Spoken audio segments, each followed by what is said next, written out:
flying solo tonight.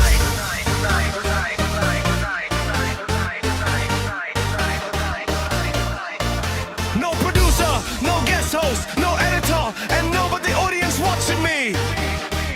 Who will help me when it all goes wrong?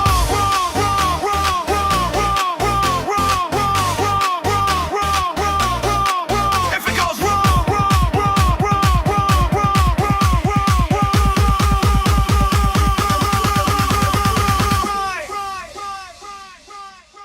if it goes wrong.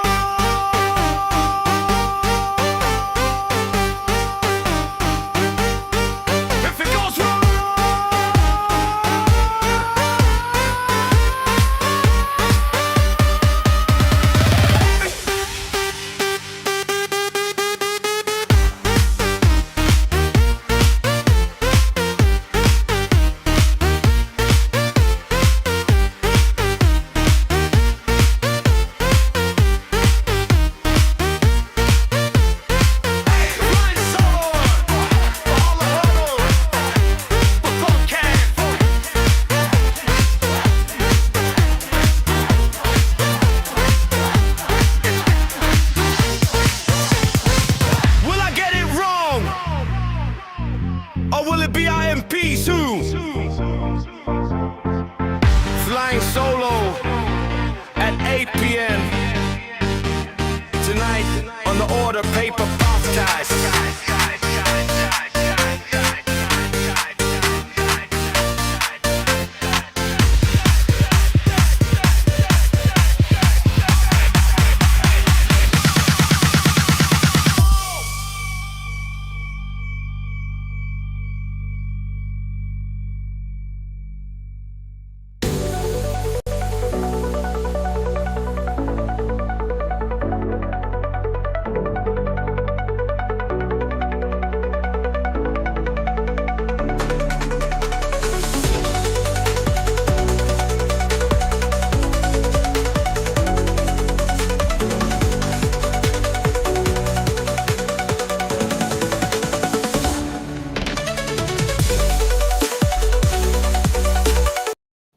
And welcome to tonight's Order Paper Podcast Scrutiny Week specials. Not sure when Soraya will jump in if she is. I've sent links, but you know how all things go. So, because we're covering the great part of Scrutiny Week in Parliament, let's get there and see who is our MPs going out there. Now, we do have a poll going on if you're watching on our YouTube channel at the moment. So, if you want to, you can help select who should receive Order Paper Podcast Scrutiny tomorrow night. The choices are Nicola Willis, Jerry Brownlee, Shane Reidy and Penny Simmons together, or for Karen Chow. So they're the ministers who will be sitting in the Scrutiny hot seat tomorrow. But as by popular choice from last night's show of the poll, let's kick off with Winston Peters on being in the Scrutiny hot seat.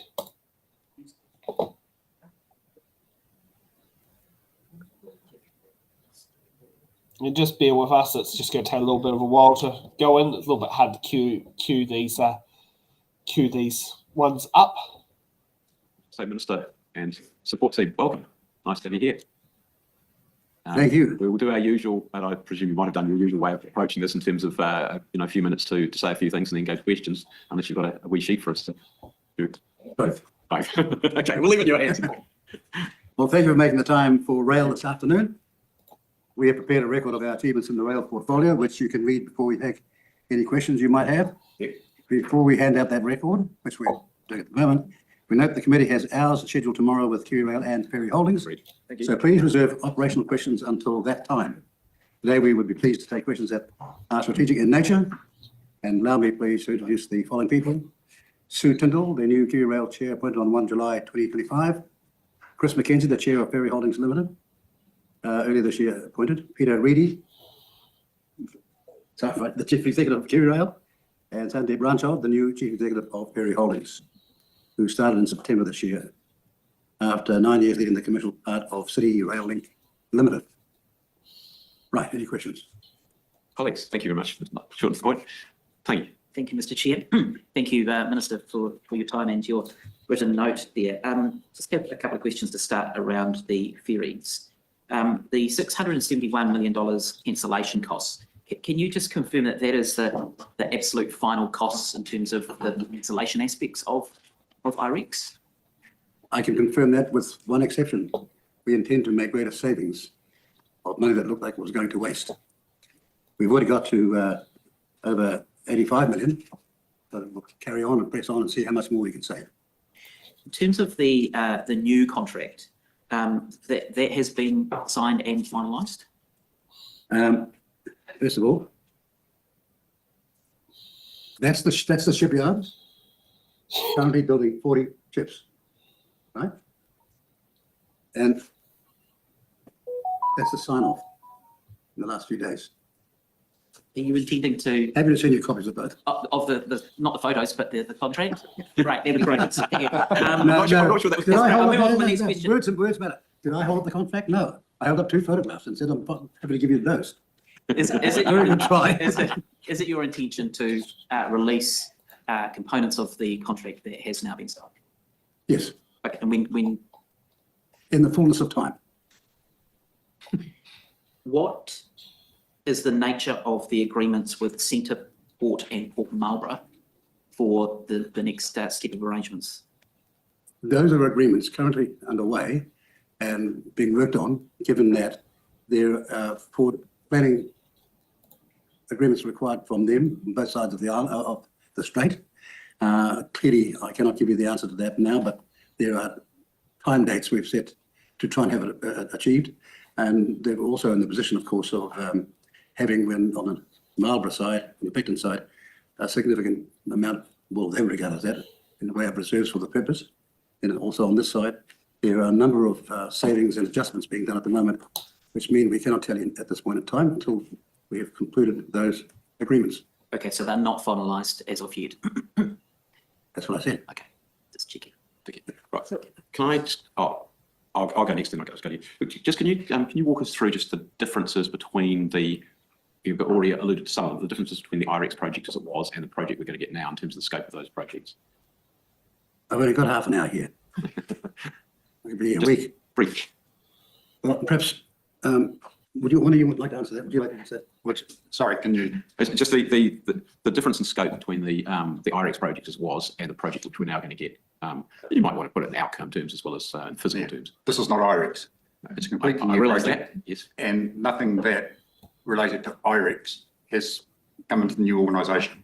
What we have, however, achieved is 80+ million of what was spent for IREX is now part of the new project. So, for example, we haven't had to do the work in the railway yards apart from some alignment when the new vessels come.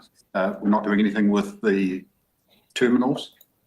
We are not spending any extra money on overramps and so forth that would have been required had we not gone to the current location. We've also saved a considerable amount of money by using the same terminal, for example, in Wellington, where you're using the dock wharf as a one side of the U shape where the berth is. So we've saved that sort of money. We've also saved money by ensuring that the link span in both Wellington and Picton are identical so that we don't have one port designing one sort and the other. So we've saved money by having a common design for the 2 link spans. But apart from that, there is no other carryover from IREX. It has, however, assisted us in making the internal arrangements of the vessel easy because we haven't had to start from scratch. The important thing about our ships is while they're slightly smaller and the accommodation requirements are from 18 down to 1530, they in fact still meet the projected growth on the ferries for the next 30 years. So we aren't losing anything by slightly reducing. We are gaining better environmental outcomes from the diesel, electric and the batteries that are on the vessel, and the vessels are also being built with the specification that the engines can run on alternative fuels as they become available. Okay, thank you. So look, we limited works to the marine infrastructure, to the wharves, link spans, scour protection, passenger connections. There's a passenger building on the south side that was going to be pulled down. There's no need for that. The thing's just been put up. And we retain the rail and road yards and the buildings. That's how we saved 2.3 billion. 2.3 billion. Okay, thank you. Julianne. So the funding that you're talking about was never available from the Crown. So I'm just wondering, is the funding for the new ferries and any other associated works, has that been appropriated? You re-predicate your question. At the beginning, you said something which I don't think. Sorry, I think when you're talking about the savings, you're talking about compared to an amount that might have been needed, but that money hadn't been appropriated. So I'm just wondering, is the money appropriated now for this contract for the new ferries and any other associated works for the, or has it not been appropriated yet It's been appropriated. from the Crown? Yes. Was it part of a contingency? No, the- How much has no, been the contingency appropriated? of the contingency of that appropriation is 415 million. It's built into it. 415 million is the It's contingency. already built into it. It's already built into the final figure. So the final figure of the total cost of the ferries and any associated works has already been appropriated from central government. Here we go. Ship contracts, 596. All Picton works, Port of Marlborough contributions included, 531. All Wellington works, 325. Program management and total contingencies, 415. Total cost, 1867. Can I just ask, will the Crown own the ships? Or do we know who will own and operate the ships? Question for tomorrow. That's a question for tomorrow. Okay, But I'm happy to do it today, but I can't. okay. Right, Simon. Thank you, Mr. Chair. Minister, maybe a question for you, or maybe for one of the officials. I see that upgrading the North Auckland line has been some projects completed there, and I understand some of that was in response to storm damage. But the point is made that strengthening the connection to Marsden Point is important. I'm wondering, have there been any suggestions to upgrade the line, say, between Swanson and Kumiu to essentially help Auckland transport out its passenger network or to upgrade it for freight purposes? I think I'll get Mr. Reidy to answer that question Thank for you. you. But can I just say, when you look at some of the plans we've had for railways in this country, one of them is set for completion in 2040. At that time, it'll mean that we've been sitting there for 100 years waiting for this plan to take place. It's that backdrop I'm trying to set the scene for today in terms of getting things done now. Mr. Reidy can perhaps answer. Thank Sure, you. we can, as you know, we're doing some significant work out at Henderson, but that is really. Maybe you just want to come up to the table. Is that all right? That will be useful, yes, thank you for that. Thank you, Mr. Reidy. Right. That line it's a planning requirement and a decision for Auckland Transport in terms of the passenger demand there and the services. We'll obviously respond to any of that. We are upgrading obviously out to Henderson, but it's up to Auckland Transport as to how they want to proceed further to that western area. And are upgrades necessary to carry more freight, say to Northport in the future? That, well, firstly, right now, I know AT have been talking about passenger demand. If the port was to move to Northland, yes, there would need to be further upgrade of that line. It's already been upgraded significantly through previous appropriations from government. We've updated the line from Swanson right up to Oakley, 18-tonne axle load. But if more freight was to come down from the port, there'd need to be a further work around the western line. Okay, thanks. Other questions? Julian? I have some questions, Minister, about provision for passenger rail services in the future. Recently, there was an announcement about a Southern Line service recommencing, but only in a kind of tourism capacity for a limited amount of time. There's a lot of demand for passenger rail services around the country. What work, if any, is the government supporting about extending passenger rail services for regular trips between Tauranga, Hamilton and Auckland, or in the South Island between Dunedin and Christchurch? Well, before I answer, get someone else to answer the question. We've made a significant change to the Te Huia Auckland connection. But when it comes to Tauranga, there is the what you might call the planning impediment when it comes to the Kaimai Tunnel. We've got to get past that. And then we talk about the like to haves in the South Island and elsewhere. It's down to the case being made out by the locals for its need. We're certainly enthusiastic, but the case has got to be made. Right? Correct. I can add to that, Yeah. Minister. Thank you. In addition to what the Minister has said, the case does need to be made, and in a lot of those scenarios, that case needs to be made by the regional councils that are involved. And KiwiRail would then be supportive of where required. The case has not yet been made. We're happy to take further detailed questions on that tomorrow. Could it be difficult for the regional councils to be planning for long-term passenger services, given the government's just announced they're looking at getting rid of the regional councils? It just might be different people who might. I mean, it's just kind of a barrier. Well, look, whatever that impression is based on, it is not the in the bailiwick of all these very talented railway people to start answering questions about local government. Surely you understand that. I guess I'm asking you, as the Minister for Rail, do you see a role for central government in planning intercity passenger rail services and making the case for them, or no? Look, I have looked back ever since the man called Vogel had the inspiration to build in 10 years, but it took another 130 years to build. And we're about to launch a new type of Vogel era when it comes to New Zealand railways. You stand back and watch. Okay. We'll take a quick pit stop there, but it just feels a bit like Winston's dancing around the questions on there, and bit interesting. Good that Julian's pointed out the fact about the potential dissolution of regional councils and replacing the structure has actually does bring in some problems that do come in there. If you've got any comments that you'd like to sit there and make, feel free to put them into the chat and also go from there. But basically, it feels a bit disingenuous on what's trying to happen on here, and a bit of jumping all over the place. I mean, 1 minute we're talking about Swanson, next minute, but I mean, that's how questions sit there and fly off. And very interesting, the parts that have been, what's it called? The part that has been mentioned about the fact of the ferries. So it's interesting about the link spans, because I think I remember the link spans, one side was going to have 2 lanes, one's going to have 1, who knows, with the ferry terminals. But yes, it is right that both sides should be built to the same standard for the Inter-Islander and for the Blue Bridge and all that, because that's where the 2 ships are going on. We will continue on with more from Winston. Thank you. Thank you. Mr. Have you been on the Capital Connection service? Yes, when? When? Yes. Your hesitation. That's what you're going to ask, aren't you? Now, the Lower North Island Mobility Integrated Project, which my colleague Mr. McAnulty and I are obviously supportive of the government's continuation to increase services along the Manawatu and the Wairarapa lines. Yeah. But there was a suggestion that there could be some delays because of the need to upgrade some of the level crossings. What is your expectation as Rail Minister around ensuring that that the government sticks to the rollout of those 2 additional services? Well, probably it's more proper for me to answer the question. We are seriously enthusiastic about the Wairarapa line, about the delivery of its service in a punctual fashion with the provisions going forward for its efficiency, likewise for the Manawatu.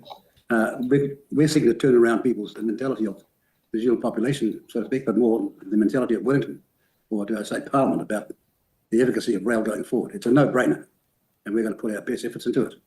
But we can't just answer that question by telling you how much today and when tomorrow we're going to do what. But do we believe in railways and the use of it as an alternative transport system, or as an alternative cargo movement system? Of course we do. Mr. Chair. My understanding is that the Greater Wellington Regional Council has been informed that significant investment is needed in the Wellington regional lines to ensure that commuter services can continue to improve in the future. Are you able to tell us how much investment is needed and if the government is funding that? You want to answer that? I can. Yes. So take a couple of questions, maybe the first one from Palms to the North. So Limerick, we have done the scoping in July. Detailed design and procurement methodology is underway. And that scope includes significant level crossing signalling on the question you answered. We've also had 172 million, I think, in the Wairarapa area in terms of level crossing signalling. There's 30 level crossing improvements to be done, and 21 have been achieved to date. In terms of the Wellington metro area, there has been significant investment from the government in terms of the work we've been done. There's investment required for the historic upgrades, and we're working through that with Greater Wellington Regional Council. We've got a combined risk assessment in terms of what would be required for that. Can you tell us what that is? Is that publicly available? No, we're working through that currently with Greater Wellington, and as part of our budget that's coming up, there'll be an element that will be put in for that. Speaking of heritage, I have a heritage question. So the Matara railway station is mentioned on your list here, which I know that you put some money towards. I went past it the other day, and it looks like the work I think is just underway, which is great. Is there a program which is going to follow on from that and that you are supporting in terms of other older railway stations? You talked about Julius Vogel. Some of those have been around not quite as long, but close. Let's get one of them. Close. And some of them need a little bit of TLC. I went down to there, and I really quite sad to think there's this great part of the country making enormous contribution to this country's export wealth, And our total funding for that sort of operation was less than $101,000. So we've improved that quite remarkably. It's nothing spectacular, but we're taking it to $500,000, right? So that these projects can be done. And I think when it's over, people will be enormously grateful for the fact we've done it. It's going to cost peanuts to restore their heritage, but also as a major tourism attraction in that part of the country. And dare I say it, the South Island is more than pulling its weight in the economy right now. Indeed. I saw a couple of nice stations on the West Coast just last week. So, right, other questions, folks? Okay, so let's get more there. Thanks, Blake, for jumping in. It's joys of what happens when you've checked the messages to your planned host for the night, and it's not been read yet. Took me a while to figure out what you were trying to ask me, but we got there. Hi Sam, how are you anyway? Oh, I'm good. I'm good. Yeah.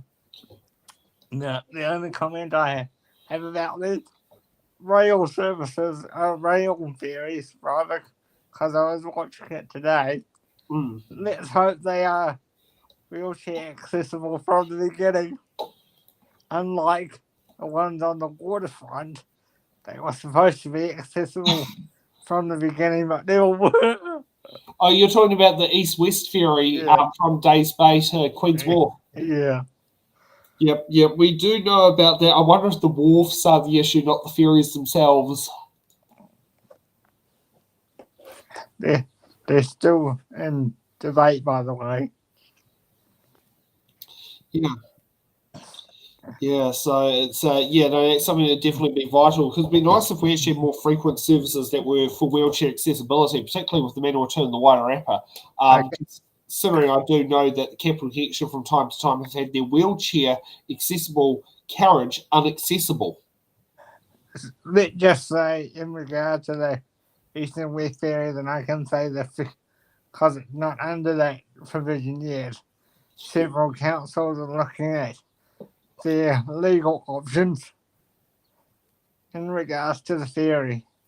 Oh, yes, because Hutt City Council owns Days Bay Wharf, but Wellington City Council owns Queen's Wharf?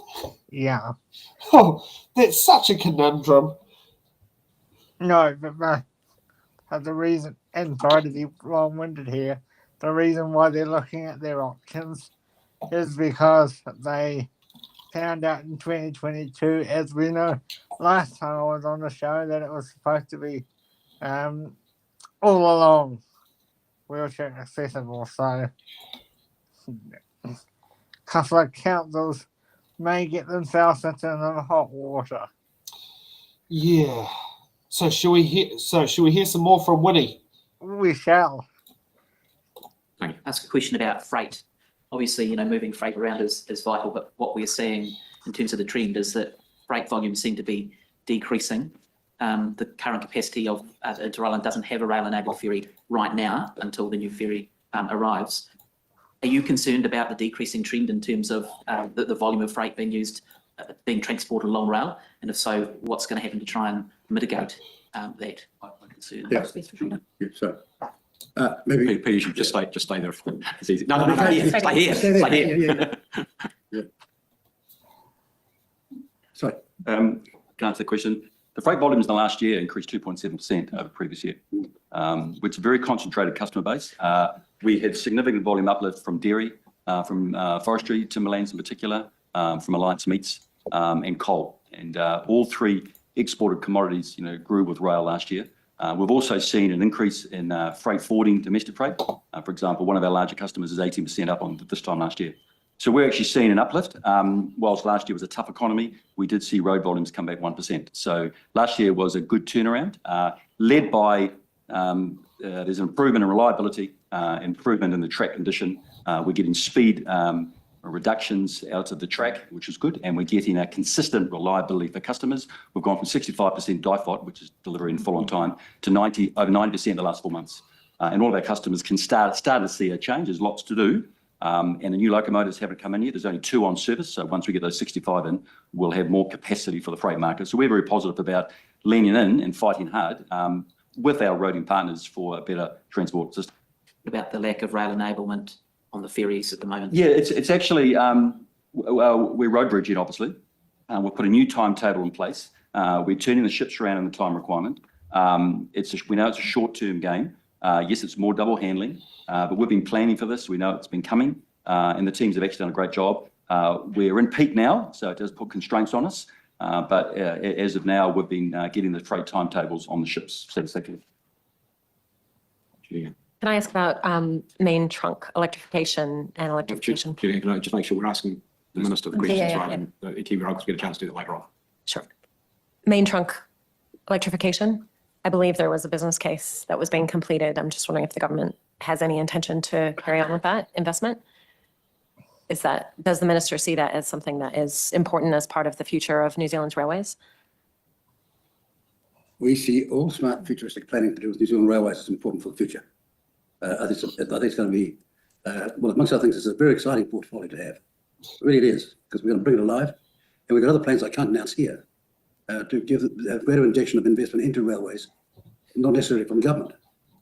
Now, I'm not going to say any more than that, but that's what I have to look at, because this is going to have a massive payback into the future. And it's a very sound investment to make. So, yes, electrification will continue, but again, it's got to be other priorities sorted out first, or at the same time. Could using like battery electric hybrid trains like are being ordered for the Wellington region be a way around the issues with the Kaimai Tunnel to extend Tuhuia to Tauranga? I can answer that. I can answer that. Look, it's great that Alstom have been delivered a solution for battery electric for the regional commuter. In the freight market, it's very different. There is not now an electric battery option on the market. Queensland Rail have proposed something. Queensland Rail have just turned off a $19 million project on electrification. It's quite difficult in the market in terms of battery and electric, and I've just been at the Electric Rail Conference. There's a couple of players out there looking for it, and there's starting to be more of a demand for it. At the moment, Europe's all electric. We would, as we look at our fleet for the future, it'll be something that we obviously would look at if the customer will pay for that increase, and also we know our 50% of our emissions are in the Golden Triangle. So it's certainly an area that makes sense to look at what are the options in the business case, and we've been doing a lot of work on that, but it's globally quite challenging for that particular technology at the moment. But it is coming. One last question from me anyway. Just you've mentioned also the in your note here the progress work on the Marsden Point rail link. Do you have a rough time frame for how long that's going to be? Because obviously that unlocks, even though knowing it's going to happen, will unlock a lot of investment in that precinct that we visited the other day. Yes, we did. Well, the precise answer to that is we're hard up against critical decisions that must be made for the 2026 budget on that matter. We're very conscious of that. We know that we've gone out to find in 2020, we found over 400 million for the upgrade of that connection. And we know it can be far less than the billion that others were forecasting it to be. But we've got to find a precise figure, possibly slightly north of 750 million to do it. So it's only to find another $350 million in the 2026 budget, and we're on our way. But as in all things where Treasury is concerned, you're out defending what you rightly have against wrongful claims of priority, whilst we're seeking to find the further investment to ensure that that railway can go ahead, and we do not mean to fail. Treasury are well aware of the economic impacts of delivering. No, they're very well the political impacts if they do not. That's it. Kia ora, thank you. Just before we get to what looks like about a juicy question on there, what do you think about the electrification question, particularly mentioning about the Kaimai Tunnel? It's interesting because, watching bits of this today, bits of all the different ones, and, the only concern I have about this is a change of government issue. So they talk about all this electrification, all this, sort of bringing these new theories in, but what happens if, the Labour comes back in and do we cancel this again and start again and wait till the 2030s to do this again? Yeah, that's always a big thing on there. I mean, well, put it this way, I'd say 4 of the 6 parties in Parliament I could see supporting electrification of the East Coast main trunk line. Because I do know there is an issue with Kaimai Tunnel on the fumes. And That's it's right, because the freight volume going through there has significantly exceeded what was predicted at the time of construction. And like, you've got to allow like, I think it's like, you've got to allow like a number of minutes clearance between trains before one has left, before a new one can go in for fire risk. So you could be a train waiting at one end of the tunnel, and you might not get the green signal for 5 minutes after the other train's left, so that it can at least reventilate it before the trains go through in the other direction. Just because of the way the fumes go through there. That's what I heard from Bay of Plenty. Well, candidate Steve from Bay of Plenty Regional Council. From a realistic perspective, they're saying the only way I can see this plan progressing if the government does change, if Labour have to involve New Zealand first somehow, because otherwise, if they're not in coalition with us, they're not going to agree to it, I don't think. And my concern is, and I've been talking to delegates about this. It's not. That's my concern. If we can't get an agreement on the table, we're just gonna have to start all over again. And see, that's the problem that has got there with the way how Parliament has gone, is the dividedness in there, and this government has really shown it. That you can't even get a consensus on like what you make for long-term planning. I mean, considering we sat on a consensus for like 2 years about whether to have or not to have rail-enabled ferries, and then we can thank Winston for making sure that we continue having rail-enabled ferries. But like that was like being said, like, and we were one of the first countries in the world that had rail-enabled ferries. But we have to ensure that they follow through. Yeah. So the government is like, that's my concern again. If we have a Labour Greens government, which would be nice. My other concern with that is, do we follow through as a party with the current structure, or do we throw it in the toilet and start again? Yeah, exactly. That's what I keep going back to. Yeah. So, but we'll see. Yeah. Oh, well, let's see what's the next round of questions. Thank you, Mr. Chair. Thank you, Minister, and for your team for making yourselves available today. Mr. Peters, the 671 million cost to the cancellation has been noted and covered widely. Do you think that would have been a lower amount, or indeed avoided at all, if you were made Minister at the start of this parliamentary term? Oh, I can't answer questions like that. Give it a go, sir. We deal with a thing called realpolitik. We deal with things that do happen, not things that didn't happen. But when I saw that, because it's May of 2020, I've asked them to go and find 2 ferries for $401 million. When I saw what was exploding after that, I couldn't understand what had gone wrong. So we went from $401 million to find 2 ferries, to come back to find, they found 2 ferries, right, but much bigger ferries. And as a consequence of that, and other decision making, it was almost like, here's a chance we can make a fortune out of this plan for New Zealand Railways. The price in the end was a case where the ferries were going to cost 20% or less than the total cost. That's how I felt when I came back in 2023 and saw what had gone on. But no, pointing fingers anywhere else other than to say, how shall I say, the figure of 600 million plus ignores the fact that substantial amounts of that was wasted on consultancy and all sorts of expenditure. There's nothing to show for it. And what we've been able to save, we have saved. We're past 85 million now. I think we're going to get past 100 million in time on this, but all up, it's not the first time I saw it. Look, remember Transmission Gully? We're sitting there in 2018 and it's gone broke. I'm sitting in a cabinet, we're told by the officials at the time, we got no more money for Transmission Gully. Do you remember Puhoi to walk with? What a massive blowout that was, and a time delay that was, so that if we went on this time scale of that Puhoi to walk with, we were going to take another 89 years to make Whangarei. That's what's gone wrong with New Zealand. And I'm not just blaming the previous government. I've seen it in countless governments. The only big ones I can remember is the recent Coromandel Bridge, was a case they built it on time, and the second Tauranga Harbour Bridge, which is on time and under budget. That's all I can remember in the last 40 years. The rest has been a total blowout everywhere. Thank you, Minister, for acknowledging that Coromandel Bridge. That bridge has been a lifesaver for the community. It's inspiration. And it is often overlooked as a great achievement by those that were involved in a very short period of time. And it's the first time the Minister of this government has acknowledged that. So I just wanted to thank you. Well, I'm happy to, because I want more of that. Very good. Julianne, you have one last question?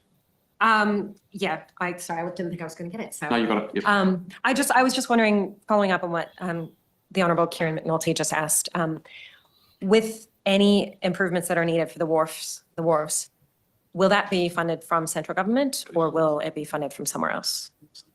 Look, the beauty of this is that you've got participants in the projects going forward who are going to be charging for the ferries to come and go on a daily, hourly basis, and they will be paying for both of those operations to fund themselves and their investment. Plus, in over the 30-year period, the ferries will be able to pay for them for the rebuild of the next ones. That's what the plan's based on.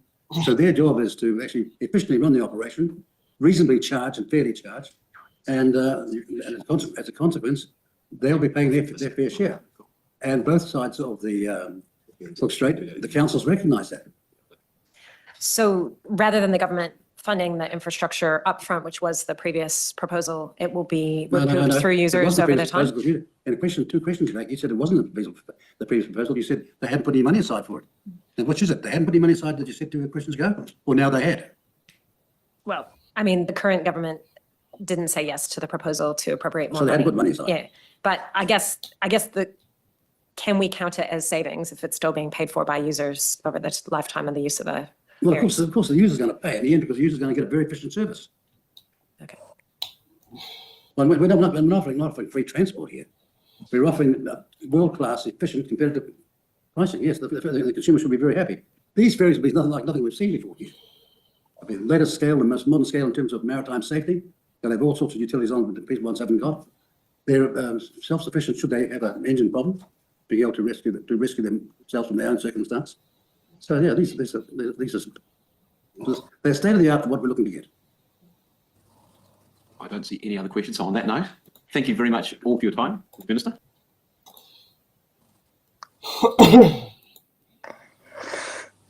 It seems to be dancing around a lot. Mr. Peters is certainly passionate about rail, isn't it? Yeah, it definitely is. Oh, I don't know how to describe what's just happened. Well, the thing that worries me from that last segment is he can't guarantee that the wharf will be basically fit for purpose for everybody, is what he was basically dancing around in layman terms. And that's very concerning. Yes, that is very concerning, especially considering, and who's also meant to be doing it. And do these entities have the ability of what is known as called cash reserve, cash reserves that can build up? Which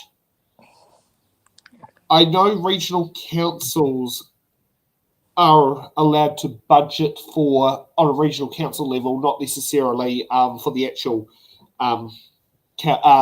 Not necessarily a regional council controlled asset like Centreport, but the regional councils do have the ability to put money aside for long-term protections for things like floods and that, for flood protection. So that potentially could have a bit of a appeal that can be used for it. Some of that's a little bit harder for city councils to do because of the way that the budgets are structured for city councils. It actually makes it hard to do what is known as called cash reserve building. But apparently it does exist in some countries. But even if we look at that, all of that, right? Yeah. It goes back to what I was saying earlier. We can't have a repeat of the whole Eastern and Western debacle with these new theories, even from a war perspective. Yeah, exactly. Yeah. So yeah, that's what concerns me. So yeah, I'll be watching that very closely. Yeah. Okay, let's get on to a different minister. This one is Andrew Hoggard. Let's see how that goes. I think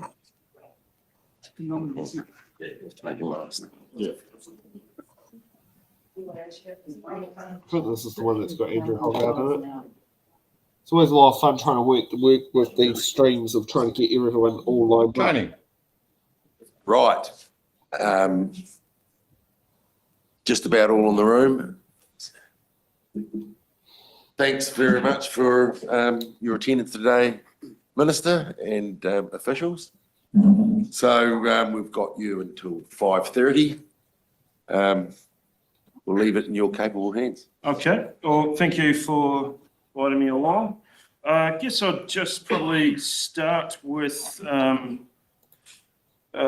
don't know how many of you have seen the press release, but today we announced the, what would you call it?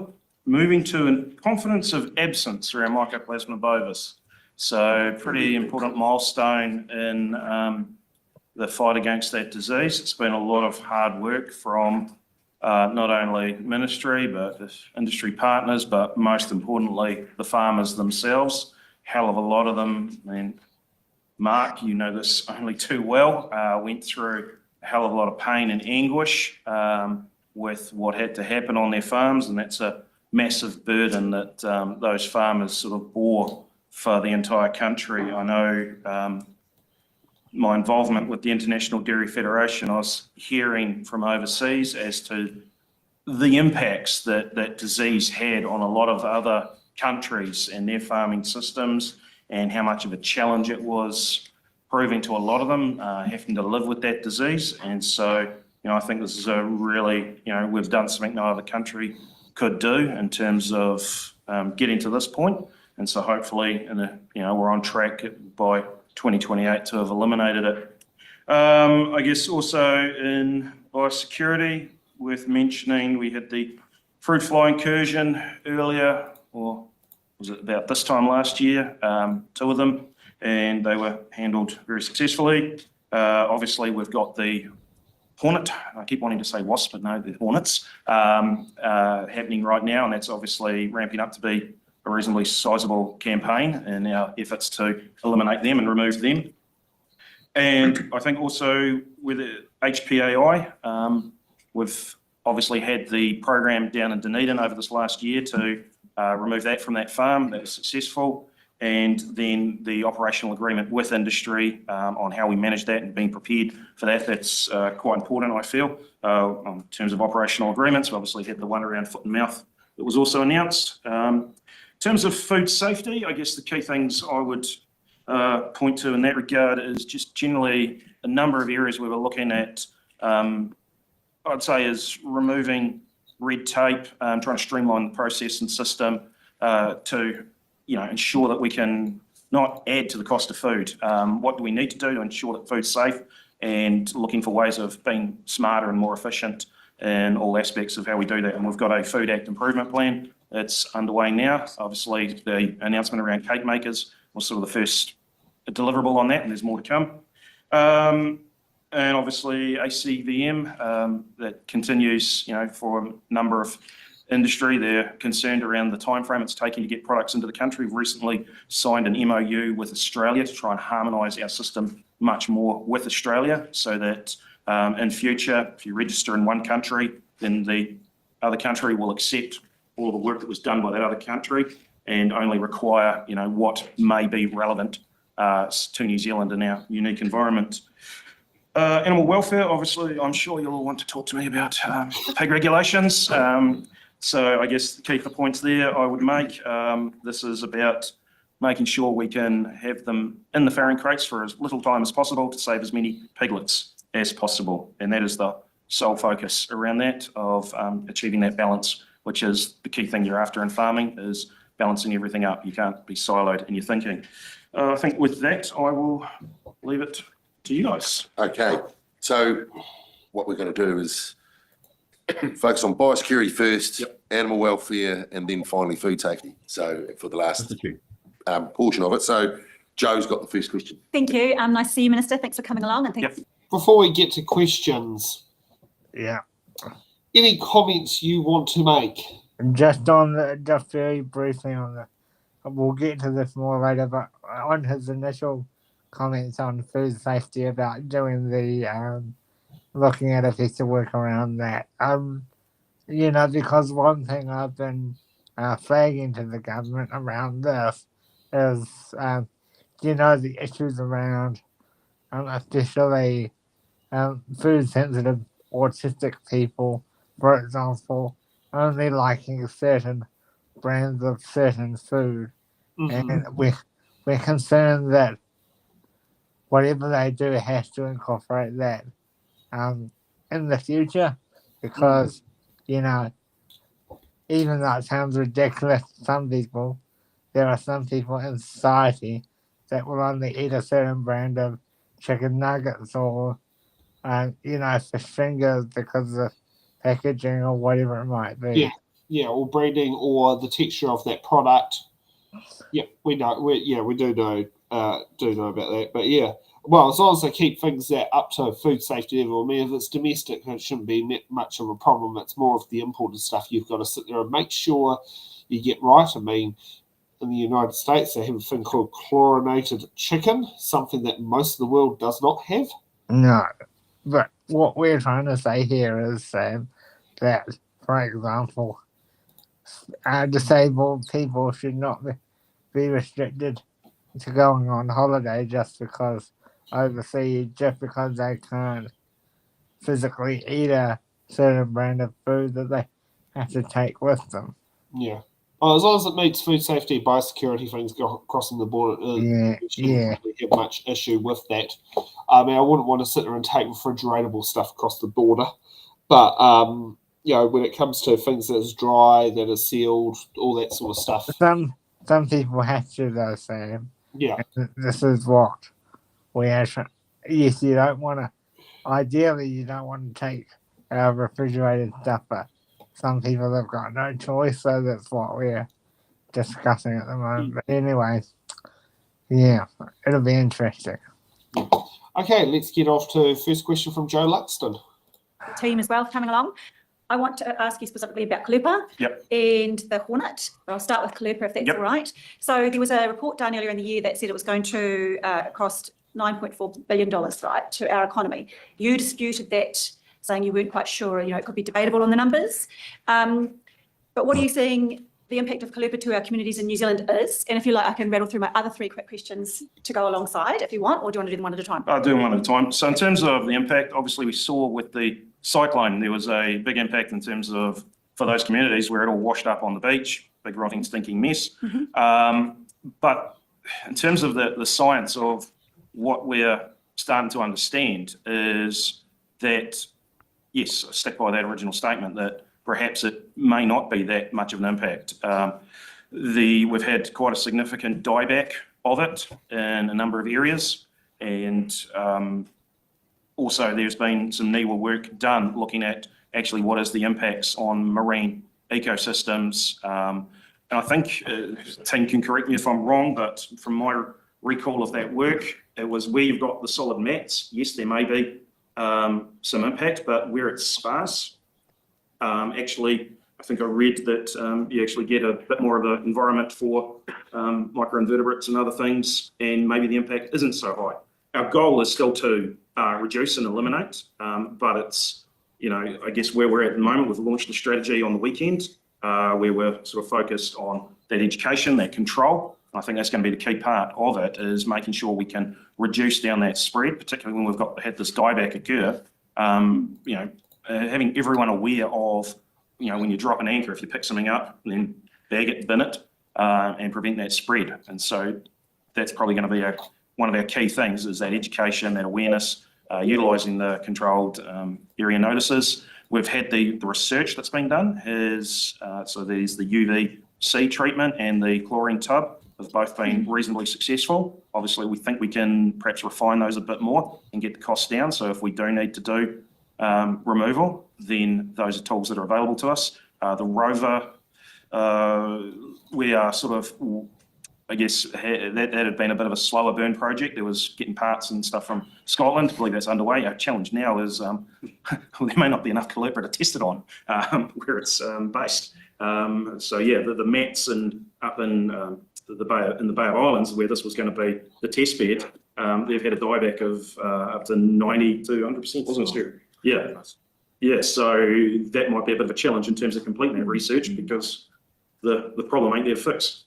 So supplementary, thank you, Mr. Chair. So on the back of that response, the dieback, are you sure it's not just going to be a seasonal type dieback, a small, like there was that other time? But also, you mentioned about there not really being much of an impact for the community. But have you done a cultural analysis of that, given that for hapu and iwi, kaimawana is a traditional source of food for them? So have you done any cultural analysis on the impact of kalupa for them?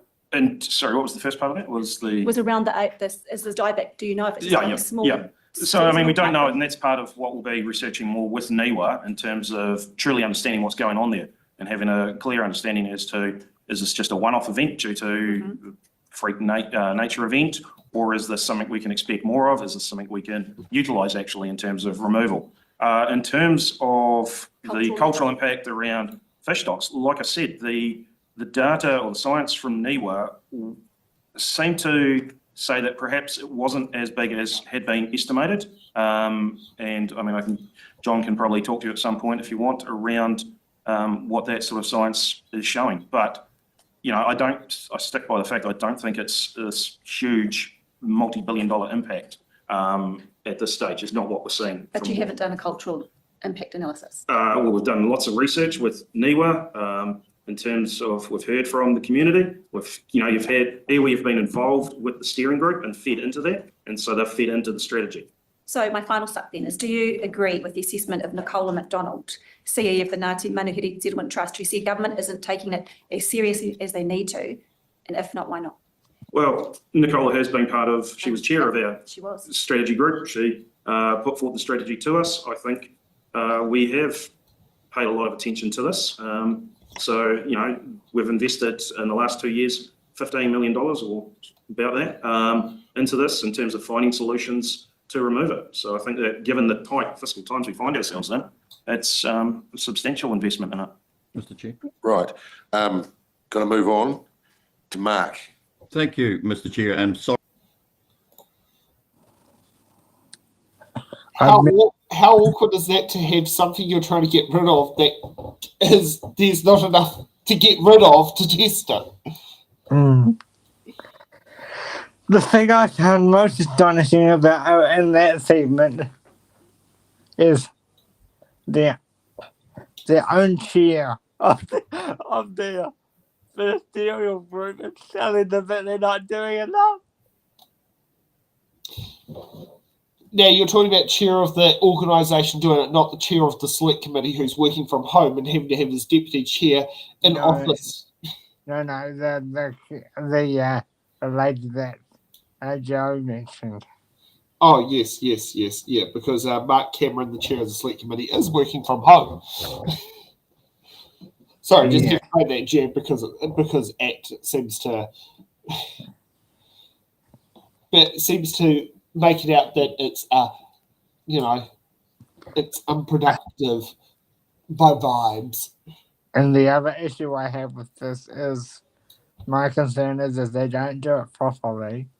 All that stuff we've been doing to get rid of the virus, it'll just go backwards and bring more virus into the country. So yeah. Oh well, yeah, exactly. Yeah.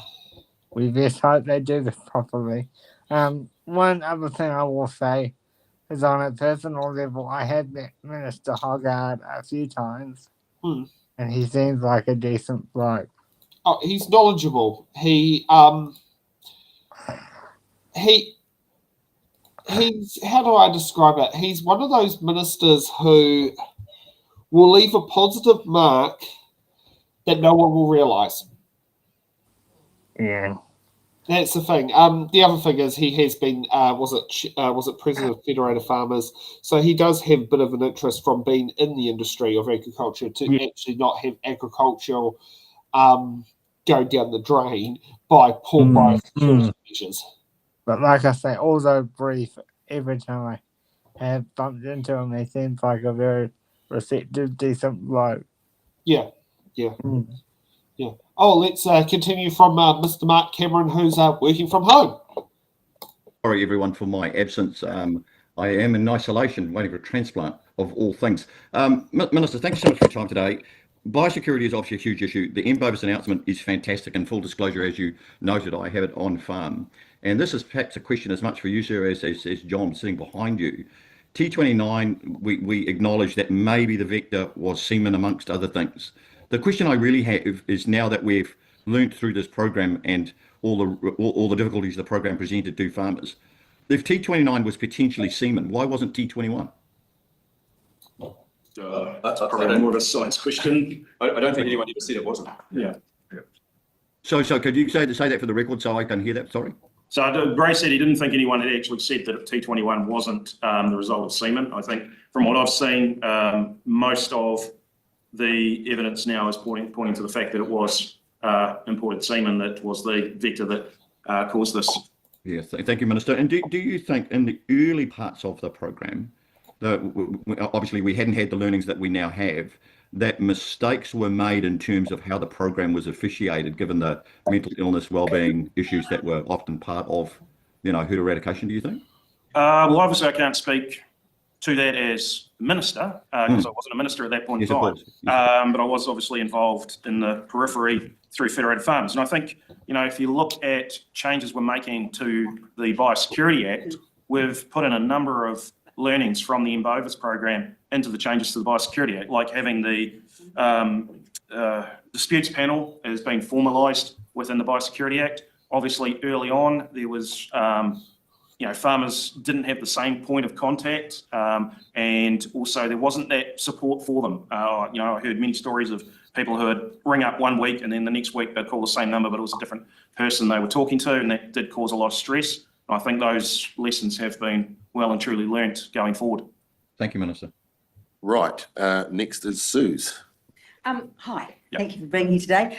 You mentioned the bird flu, or the HPAI. And I was just wanting to ask you about, I know that that's had the fact that was, I think there are only one farm affected, but there's been a long tail of businesses that have been affected because they can't export products to China still. And I think the canned products are now accepted, but I'm thinking about, in particular, a large pet food company in my electorate, where, because it's an extruded product, it still can't be used. And although the rules are going to change to allow heat-treated stuff like theirs, it's going to happen. But when is that going to go? Sure. I just got back from China Saturday and have signed the agreement that allows for the heat-treated transfer of pet food. So that frees up about $35 million worth of export earnings back into the... Fantastic. So that's done.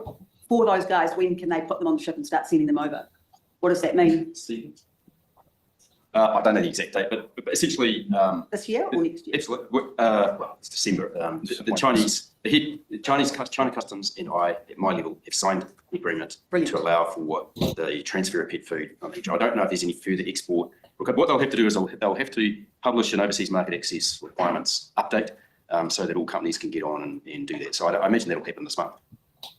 There's nothing standing in the way of it. Yeah, and I think key thing here is obviously once you lose the country of freedom, other way around, status in terms of one of these diseases, then you obviously can't export if that is a requirement from where you're exporting to. And, there was nothing any of us could have done because the disease came here, we had it. And I think, so part of the thinking we've got to do going forward is, do we want to go through the long process of reapplying for that country of freedom status when it could very well happen again, like it did in Australia? They'd gone through the process to re-get it, and then would have been only about a week or so later, they had it pop up again. And so I think part of our thinking has been around how do we, have agreements with other countries around, what are the process, like Ray's done here, what are the processes to enable export to still continue if we don't have that country of freedom status? Because as we all know, it's thankfully slower than we might have worried, moving around Antarctica. I'm pretty sure it's got to Heard Island out there in the South Indian Ocean. And so it probably is, the potential there is, it's a couple of years away that it might hit here. And so the focus needs to be on how can we keep operating as a country if this disease gets here, because it will become endemic. So those are the things we need to be working on. And this is what you've signed is going to prevent. It's been a really good. Should there be future outbreaks? Well, it will, because we changed the standard. So it's been a really good achievement by my people and with the Chinese colleagues to get to a point where we agreed to change to the market access requirements. So it's now only raw product that can't go as an ingredient. So as I said, it's worth about 35 million to New Zealand food industry. So it's a good move. Yeah. Oh, thank you. That's awesome. Great news. Well Right, done. Steve, last question on. Before we get to Steve, talking about. Yeah. Does it sound like you're talking about bird flu or diseases that are transported by birds that cross international boundaries? I just want to say before that, hopefully whatever operations the member is waiting for, he gets it very soon. Yeah, so do I. Yeah, I take back my work from home because if from what's been gathered on there, I don't know what Mark Cameron's actually going to be receiving, but if he's literally in the days of lining up for it, fingers crossed it happens. It happens and it goes successfully. But back to the politics side of things, him sort of betting around the diseases issue again is quite concerning. Because Miss Redmayne had a very good point about that. And they can't. I get sick of this government saying, oh, we don't have time because it's December or November or whatever month it might be. Because, it doesn't matter if it's, for example, 8 days before Christmas. Even though we stop for stat days, the world doesn't stop working. No, exactly, it doesn't. No, you're so right, yeah. So they can't use it as an excuse to keep saying, oh, we can't start this because, it's this time of year, that time of the cycle. And that's one of the things, it was the same with the local elections earlier this year. Nobody wanted to start anything because, it's too late. These government organisations, local and central, need to stop using the we don't have enough time as an excuse. Well, a great example of we don't have enough time or you've got to plan quite a ridiculous period in advance, Newtown Festival. So in an election year, the traffic management plan has to be put in for the July committee meeting of the the Regulations Review Committee for the traffic management plan because they won't have a committee formed in time for the deadline, which is either November or December, for all the notice periods to officially go out ready for the event that's in the first weekend of March. Yeah. So that's something that, it definitely takes a fair bit of time, of like different things there for like, can't start anything or you've got to start something ridiculously early because of, you've got that lamed up period in the lead up to the elections where like nothing is functioning. Right, but that timing thing is always a pet peeve of mine. Yeah. That doesn't make sense. Yeah. But anyway. Yeah, well, have a caretaker role perspective, but yeah. Let's hear from Steve Abel for his question. Biosecurity. The adage of biosecurity should surely be a stitch in time saves nine. Correct. Now, prepared was another good one. Your government has cut, disestablished 108 roles in biosecurity, which is the biggest cut in all of the MPI jobs lost. We have no shortage of major issues with long-standing incursions, such as whiting pines, and new incursions, such as the yellow-legged hornet.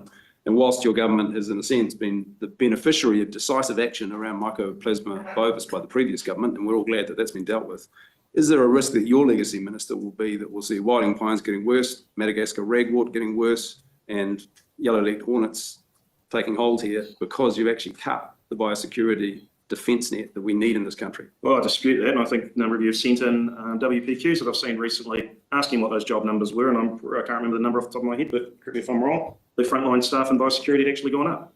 So there's more people focused on the front line than there had previously been. Yes, there was some back office roles that were disestablished, but there is more of a focus now on the front line. I think, in terms of Hornets, we are working really effectively. We have gotten in experts from around the world to give us advice and tell us their view on what needs to happen. We are listening to that advice and making decisions based on that advice as the situation changes. So look, I look at a number of things we've done, and I think actually we're moving forward on this. It's the operational agreement around foot and mouth had been languishing for about a decade or more.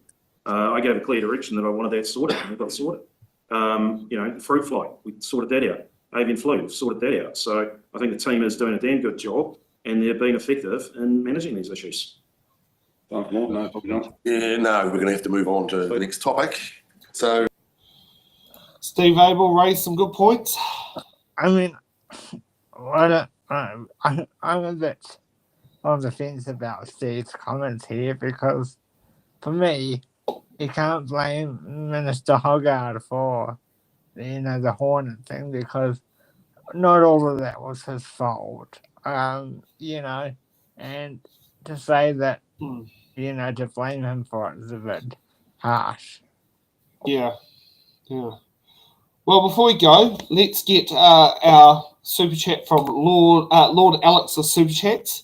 Thank you for the $10 contribution. Will help pay the bills. Just wanting Blake's opinion about the yearly circumstances for which people on supported living payment and pensions have to fill out from March the 26th next year. Should it be repealed? Yes, it should, but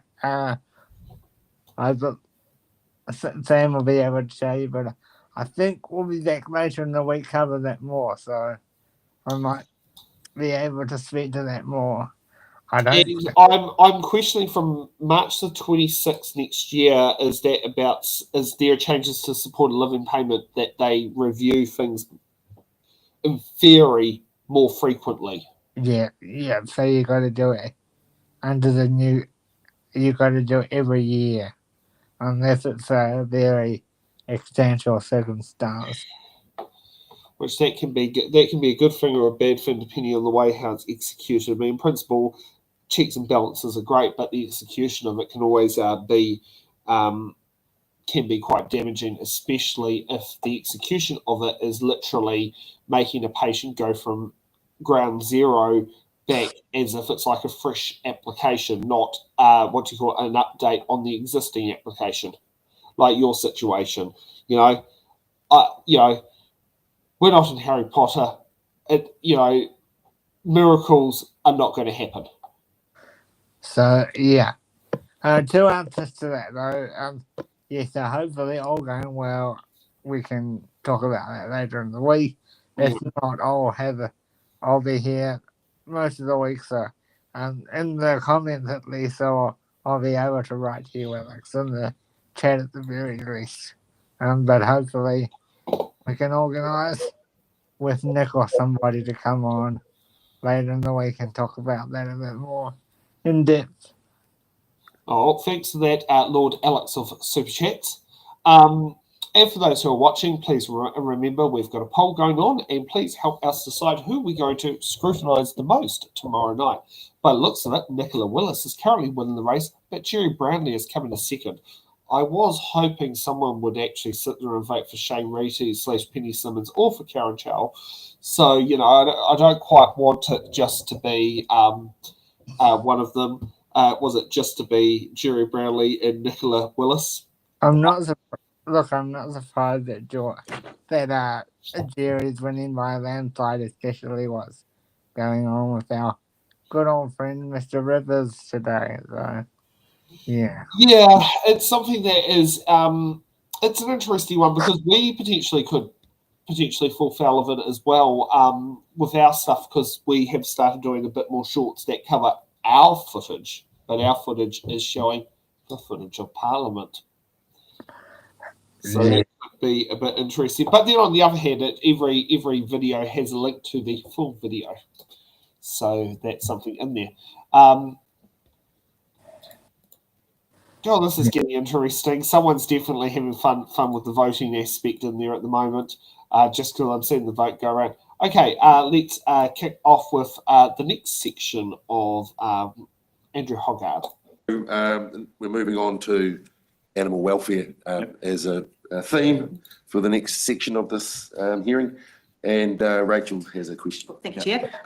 Minister, I'll jump straight into it. Why were the SPCA not included in consultation in the law that is currently going through the Parliament when the pork industry were? Obviously, they were consulted in 2022 under Labor, but they weren't under this specific legislation. And I understand they asked you on a number of occasions for updates on what was happening for pig code. So why were they excluded from consultation with your office and with MPI? Well, they only asked, best of my memory, they only asked me once on that, and that was only a couple of months ago. In terms of why, I mean, their position was extremely clear. And, we needed to work on what would work for the pork industry. These are the people that are going to be affected the most. They are the ones that are going to have their livelihoods put at risk by any changes. Those are the people I needed to talk to and work out, okay, what is a solution that not only improves welfare, but leaves behind a pork sector that is economically sustainable. So have you read the article in the Listener that quotes Anya Dale from SPCA, No, I haven't. but also scientists disregarding the science summary from MPI, which is basically dismissed by vets and by scientists, animal welfare experts? Well, I mean, that science summary was, they had, there were studies in there that did the meta-analysis of thousands of studies and showed that, the key point here is you will have a 14% higher relative risk of piglet mortality under a free farrowing system. Which is actually disputed by a recent study from the European Food Safety Agency. So that wasn't included in the summary, some of the most recent research. Well, you've still got thousands of pieces of research that were included. And I think, the key thing here is there's this assumption that farmers wait on instructions from government as to how to farm. They basically, if there's a smart way of doing things, farmers will adapt and they will do it. And they will look for ways that, not only enhances the welfare of their animals, but also their survivability and profitability. Steve, sup on this. Who prepared that science summary? Can you tell us that? I can't know who was the precise author of it, but John. Yep. Look, grabbing people from... Is that the answer, John? Yeah, John, obviously. Yeah, it's nice of you to bring him up. Yeah. We might get a chance to ask some questions at the end of the week, I think, John. Yeah, absolutely. Yeah. So I might There was a team that prepared it. Yeah. But I was involved in that team. Right. Absolutely. That's useful to know. Thank you. Mr. Minister, I've got an image taken from a Taranaki farm a few weeks ago. Yep. What's this? Where? This is a Taranaki. Taranaki farrowing crate, pigs and farrowing crates. There's one dead piglet there underneath, which is another image of that. If you want to see it up close, we don't need to. This, would you agree, is not legal under our Animal Welfare Act to have mother pigs in cages like that, based on the 2020 High Court finding? Well, no, the 2020 High Court finding said that how the rule was put in place was done incorrectly, or the process followed, and obviously that pigs being in a farrowing crate for 33 days did not meet the purposes of the Act. So not crate itself. And so that's what we're looking at. How do we minimise that time in the crate to only what's necessary to save as many piglets as possible? Now, you're not going to save every piglet. And I dare say, I'd love to know how many more piglets died that night because someone broke into that property and scared all the pigs around. So why do you reject the advice of your National Animal Welfare Advisory Council that the best welfare outcomes for mother pigs and piglets is moving away from farrowing crates? Well, no, I don't think they said that. The analysis I had was, they could only look at the sows in terms of that. The advice I've got is, like I've said, 14% higher risk of mortality. The key thing here is, that we've got to make sure that it's not just the sow, it's the piglets as well. You've got to balance everything up. It's not a perfect world in terms of farming. There's a number of things going wrong, happening at the same time, and you've got to come up with a smart balance. And that's what we've tried to do here, is achieve that balance between not only the sow's welfare, but also the piglets' welfare.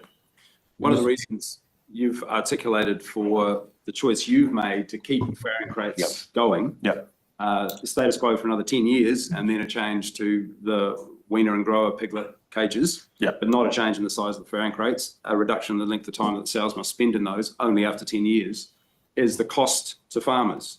But the advice to you was that a 350 sow farm would face a capital cost of approximately $507,000 for the option that you've chosen in the legislation, And yet moving to the NAWAC option, which would be a removal of farrowing crates entirely, would cost for a 350 sow farm 595,000. So that's only a 17% difference, but it eliminates that problem of farrowing crates as part of our system. But it doesn't eliminate that choose ongoing, for that? So it doesn't remove that ongoing operational cost. And that is what kills you in a business. If you have to bake in the fact that you're going to make a loss of $100,000 a year, every year going forward, that's the major cost. Yes, capital cost, you can get a loan, you can do all that, but that ongoing fact that your business is going to be less profitable by that amount every year, that was the key thing around, actually, that's what adds on the extra cost to that NAWAC proposal. Have you prioritised that consideration over the consideration of animal welfare in your responsibility as the Minister of Animal Welfare? So in terms of the economics, that was the basis for the transition period. In terms of the welfare, that the issue, that was why we went to minimise the length of time they could spend in the crate to max, and that would give us the best piglet survivability. So the welfare of both sow and piglet. MPI recommended that you could get rid of mating cages by the 1st of July 2026. You've opted to give 10 years more for mating cages. Why have you chosen that when clearly there's no new infrastructure needed? It's simply a change in management practices. In terms of that, I mean, we looked at it as a whole package and said we'll do this as one package. But I mean, that's something we can look at. So I've just got us up around the timeframe because the pork industry would have been happy with a 5-year transition. Why 10 years? Why such a long time to wait for what are minimal improvements in animal welfare? Basically because of the absolute mess we're getting at the moment around the resource management system. You're looking at farmers having to spend $40,000 or more to get a consent renewal, is the feedback from the latest Federated Farmers survey. So all of this work, it's going to require consent renewals for all of these properties. They're all going to have to, they're making major changes. They're probably going to be changing their effluent systems, which will likely result in a need to change their consent conditions. So we've got a program of work that will, have this replacement in for the RMA, which will give a lot more certainty and reduce some of those costs that people are facing in terms of these consent renewals. Now that's going to take estimate around 4 years to fully implement. So I wanted them to be able to not have to spend upwards of $200,000 or more that I'm seeing some farmers being faced with when they have to go through a notified consent process. I want them to be able to spend that on their business, because if they're having to go through this process where they're getting all of those RMA costs potentially on top of the physical costs they've got to do, I'm sorry, we won't have a pork industry in this country. That's But isn't just it your too job much. to promote the animal welfare, considering that your responsibility as the animal welfare minister? And that's why we came up with the decisions we did around the length of time in the stall. But in terms of transition, I think that's important to have that time frame for people to achieve those changes, because if we don't have a decent time for these people to make these changes, then quite frankly, you're going to end up with mainly pork in this country being produced offshore at probably worse rates. And I know, Steve, you've got a bill. Suze. Do you think that essentially farmers, including all pig farmers, are intrinsically aware of the health of their animals and that's vitally important to them? If the animal isn't healthy, they don't produce. I mean, I've known that for a long time on the dairy farm. The cow has to be healthy to make milk. Yeah. Mr. Chair. Yes, Mark. Thank you, Mr. Chair. Minister, going back to grower pigs and the K values and the areas that were increased, do you think it's a fair assertion that in some instances the advice you were getting didn't understand the social nature of especially grower pigs that often gravitate to an area in their store which is often under a heat lamp, and that some of the investment proposals were inordinately expensive for little benefit to the pigs? Yeah, well, look, my visits to pig farms, certainly what I've seen is you go in through the grower space and basically they're all sort of lined in a big rolling mould on top of each other in one corner of the pen, and the rest of the pen's effectively empty. Now, obviously, and I think a key point is that a lot of people miss is with this grower space, that the pigs will start with a growing space that is quite a high K value. And it's when they get to that point of 0.34, that's when they shift to the next, well, at the moment it's 0.30, but that's when they get to that size, that's when they shift. And so they might only be at that actual K value for a day or two before they shifted to an area with, to a new pen with more area for them to continue growing into. Rightio. So we're getting way off tack here because we should be looking at the 24, 25. Okay. I think that's cue for us to take a bit of a break while we're hearing about farrowing cages. Yeah, and I'll say a few comments for this, and then I will have to leave you, Sam. But Oh, gee, that's going to be such a shame. Go ahead. what I will say is, because I've got stuff to do tomorrow, and I don't want to be too exhausted. But anyway, what I would say is, the minister's obsession with these cages or whatever they are, keeping them is quite funny, and continue to love how Steve Abel is continuing to up his props game. He's coming with the receipts, literally in photograph form. He's getting very good at those.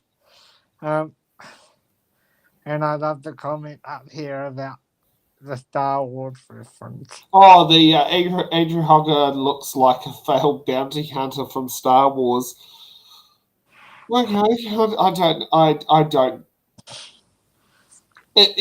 We get many different comments on there. I mean, I thought Nigel Elder, the new Greater Wellington Regional Council representing, was it Te Karangi La Hutt constituency, looks similar to Christopher Eccleston from Doctor Who. He does? Yeah, he does. I even sat there and said it to him. I said, and it's not from Doctor Who, how he looks now. And I showed the picture. He goes, yeah, I can see why you would say that. That makes sense. Yeah. It's like first thing, it's like, oh yeah, you look like Christopher Eccleston. And yeah, he said it was the first person to actually do it. But also at the same time, he's got a British accent that he said I can probably get. He said, yeah, it's like these are things you can sit around and have fun with. Especially when they're act candidates. Yeah. Well, thanks for letting me pop along, even for a little bit, Sam. I hope I was able to be of some help to you. Oh, it definitely was useful. Yeah. And enjoy the rest of your evening. That's all right. Have fun, Blake. I was surprised Nigel Elder made it onto GW. I'm not.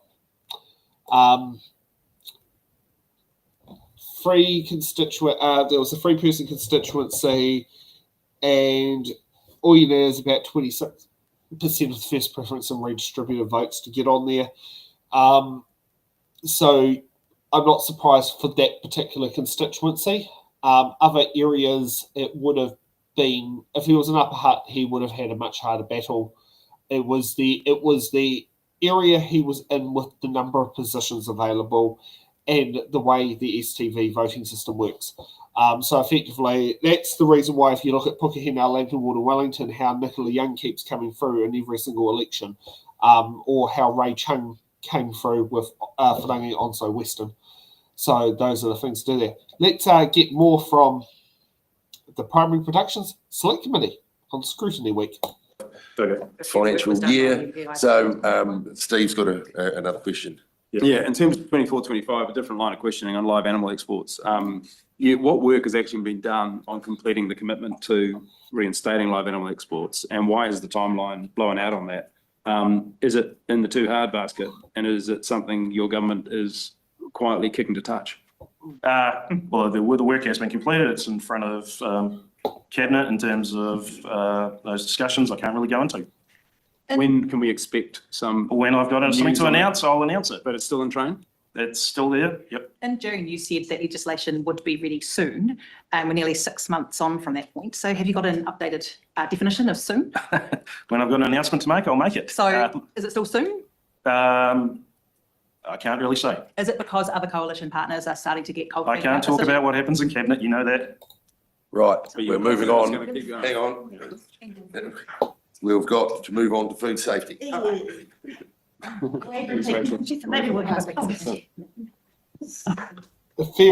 so food safety, who is first off, cab off the rank there? Got a question on food safety if you want. You go, I'll go first. Hey, thank you for having me, Primary Production. I'm interested in the assure quality meat inspections and have asked questions in the House and WPQ's minister. You weren't there, unfortunately, today. Yep.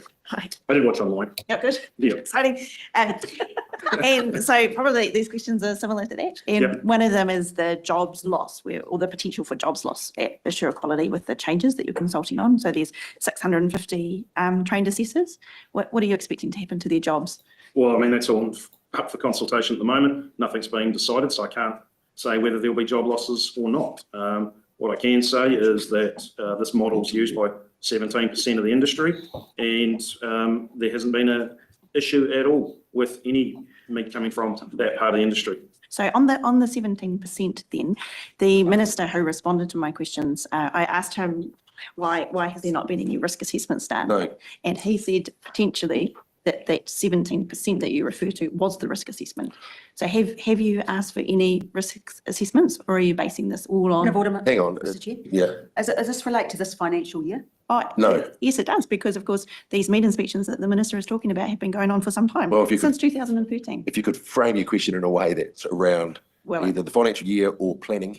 Well, I'm doing it based on what this minister is saying, that since 2013, approximately 17% of the meat inspections have occurred not through assure quality, through a different mechanism. And I'm asking if he has requested any risk assessments or had any commentary around that 17% that have been, if he's asked for a risk assessment about that, or if he's received any negative commentary. No, I haven't, aside from the unions, I haven't received any negative commentary in terms of food safety.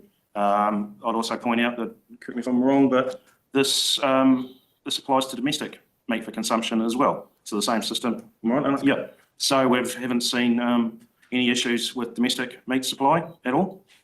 So, you know, there's a proven track record of the fact that we are able to ensure that meat is produced safely. I think the more you want to throw costs and layers of scrutiny over something, then that adds to the price of the food. And forgive me for saying, but we seem to spend a lot of time in that house complaining about why mince costs so much.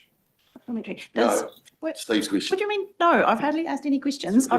You're focusing on this financial year, not last financial year. Well, That's what the review's about. I'm So focusing no, on I'm a rolling it piece out. of work that is, I'm rolling it out. you're rolling out Yeah. something. So I mean, that's the answer is happened simple. I since haven't 2013. The requested a minister risk just assessment. answered. The Yeah. minister I'm rolling it hasn't requested a risk assessment. Steve. How can you rule it out? Okay, I'm going to try and make it clear that it's about the previous financial year. You made determinations recently on the use of glyphosate in barley and oats and wheat, which were appreciated, that the level didn't go up.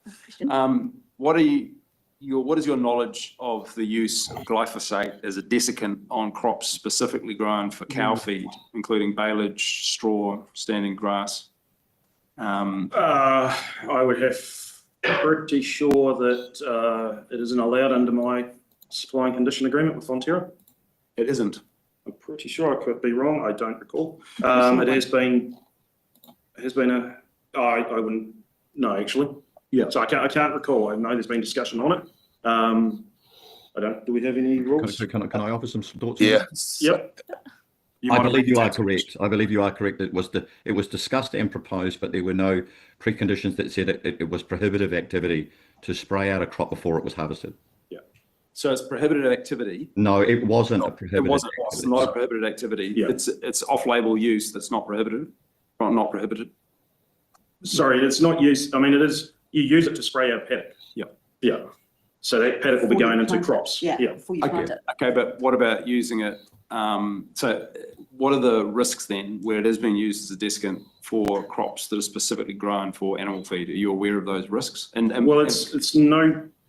I don't believe there are any crops that you would use it on for animal feed. Right. You will spray out a paddock to put it into a crop, but you're not. And if it's particularly it's a fodder crop, then you use the animals to graze it. If it's maize, then you harvest it. You don't. Yeah, I can't think of any crop you would. Or what you're suggesting. Perhaps I can help Steve. I've supplied feed to the dairy industry in the past, and they have required a declaration that no glyphosate's been used to on the crop that is going to animal feed. So it's up to the individual companies, I think, to do that.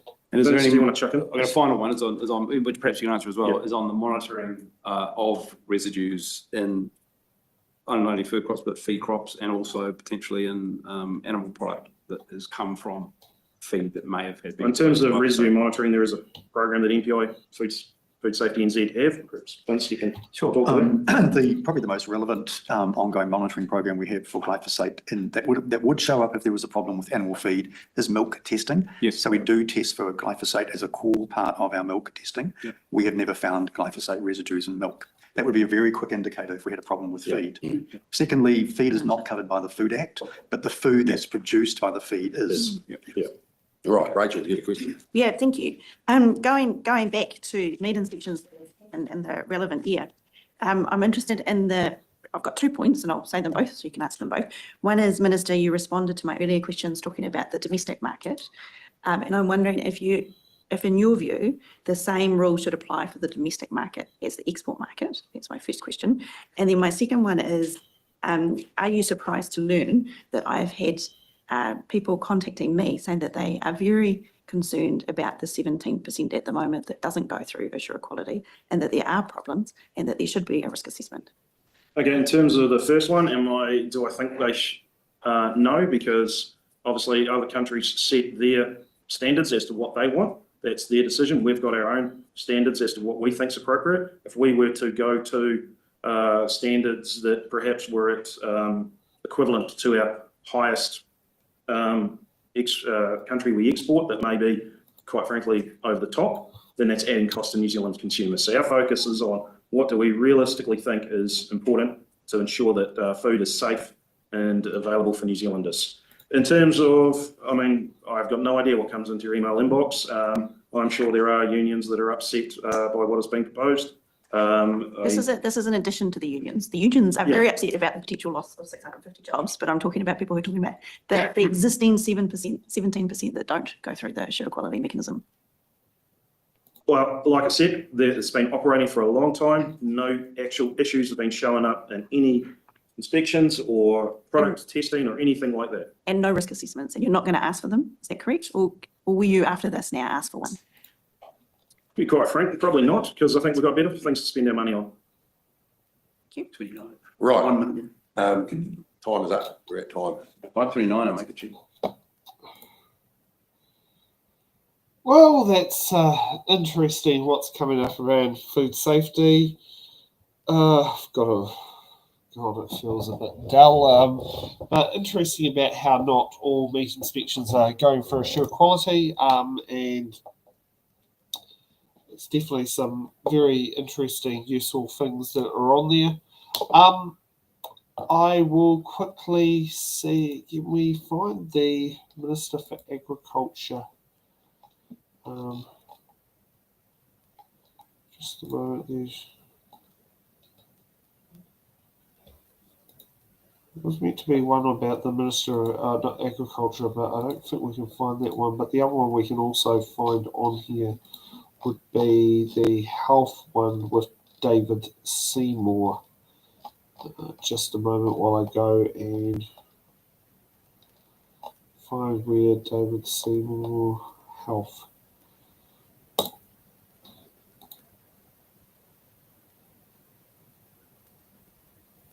No, that's this the one that had David's. No, that one doesn't look like it was one that had David Seymour in it. Sorry, bear with me here. I wasn't thinking. I was thinking we were going to sit down there and actually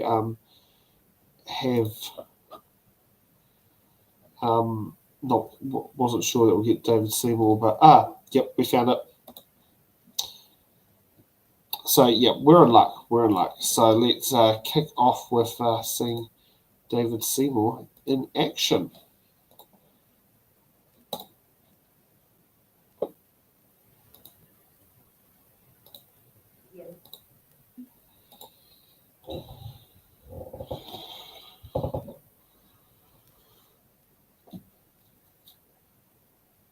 Honourable Minister, very good to have you here. Honourable Paula Bennett, excellent to have you here as well. And Natalie McMurty, welcome, and everyone else who's here. We have you in front of us, Minister, for 30 minutes and then Pharmac team for the next couple of hours. I'll open it up to you, Minister. I'll give you a couple of minutes and then we'll open up to members to go from there. Yeah, all right. Well, look, thank you to everyone on the committee, and it's a real pleasure to be here to talk about the things that are happening at Pharmac, which I believe are overwhelmingly positive. That is thanks to the leadership of the chair, Paula Bennett, and Natalie McMurtry, who is new. I think it's the first time she's appeared before the committee. She's actually picked up her life in Alberta, Canada, moved from Edmonton to Wellington, not just for slightly warmer weather, but also for a really great challenge. And I think it's a real point of pride for New Zealand that our model is globally respected and that Natalie was prepared to move here. So welcome, and we're very pleased to have you already doing a fabulous job. When it comes to some of the highlights recently, obviously, we've had a serious uplift in the medicines budget, $604 million in mid-2024. That's led to 31 new listings and 52 widenings of access in the 24-25 year. So far, we've widened access to another 13 medicines. In 23-24, we saw 4.2 million New Zealanders receive funded medicines, and in budget 24, we had a total of $7 billion over 4 years. So we've never spent so much, and I've got to say the Pharmac team have responded really well to the demand. I mean, these guys, they love buying medicines. That's what they come to work for. They're getting good deals. However, they have responded to a really large increase in volume, so we thank them for that. We've also resolved a long-standing problem of who exactly in New Zealand buys or purchases medical devices for the government. That's been a split, an uneasy split, I would say, between Pharmac and Health New Zealand for a long time. Minister Brown and I have come up with a resolution agreed by Cabinet that there will be some devices bought by Pharmac and some by Health New Zealand. Roughly half and half. I think there's about 28 categories with each organisation, and that has meant that both sides can get down to what they're good at. Generally, Health New Zealand dealing with things such as consumables and some machinery where connection with the clinicians is important. Pharmac dealing with materials that generally claim to have a therapeutic benefit. We have worked through budget 25 or at least and 26 on really a new way of budgeting. Our goal is for Pharmac to make better budget bids to demonstrate the value to the rest of government of greater investment in medicines and devices to demonstrate how it can actually uplift society and save the government money elsewhere if we buy more. That's very different from Pharmac's traditional role of managing within a fixed budget. We have an IT upgrade of around $7 million that has been funded by successful litigation from the COVID era, some of that money being kept and used for IT upgrades, because while I mentioned the hard work by the Pharmac people, it's fair to say they've been working with some clunky gear. The government's also made a number of other changes. For example, prescriptions now can be as long as 12 months, and that has impacts in some ways because there are fewer fees, but it also makes life a lot better for a lot of people who have medication over a long period of time. It also takes demand off GPs. The Pharmac reset is very important. We had a medicine summit, and I know some of the members of the committee were at that about a month ago. A lot of the people who were participants in the summit had been actively picketing Pharmac only 2.5 years ago. So we have gone through a total reset. As per my letter of expectations, I think Paula has stewarded the organisation extremely well to start seeing clinicians, vendors, patients as partners in a shared mission rather than opponents in an adversarial relationship. So we're very pleased about the fact that even that meeting is now possible, and there's real substance to it, such as the Patients Advocacy Group. We have begun publicly funding cancer medicines in new settings. That's a major development. There are people who pay their taxes all their life and pay for their health insurance. They start their cancer treatment in a private setting, and then Pharmac funds a medicine. In order to get access to that medicine publicly funded, they would have to change clinician and change facility while they have cancer. That is just cruel. That is no longer necessary from now. And we also are working hard on faster processing. This has obviously been a challenge given the volume uplift. Volume uplift is a good thing. We're funding more medicines, we're spending more money. That's great, but it's also put pressure, so we're working through that. So look, altogether, I feel really proud to be the Minister responsible for Pharmac. I think that a lot of positive developments are occurring. Challenges, unquestionably, but we're facing them very well. Excellent, thank you. Questions from members? Okay, so that kicks off the start of it. So with Pharmac having a bit of a change in way of doing things. Interesting, he mentions about 12-month scripts, but I can certainly tell you right now, not all scripts can be issued on 12-month basis. On that, I know one that I own myself can still only be done on a 3-monthly basis. So yeah, let's just before we get back to the show, please remember we've got the poll on there of which minister tomorrow we should be scrutinising on Scrutiny Week. At the moment, Nicola Willis is winning and Jerry Brownlee is coming second. So it'll be a bit interesting. Okay, let's get back to questions now for David Seymour. Ricardo, Jenny, Marshall. Just a really quick one. Yeah.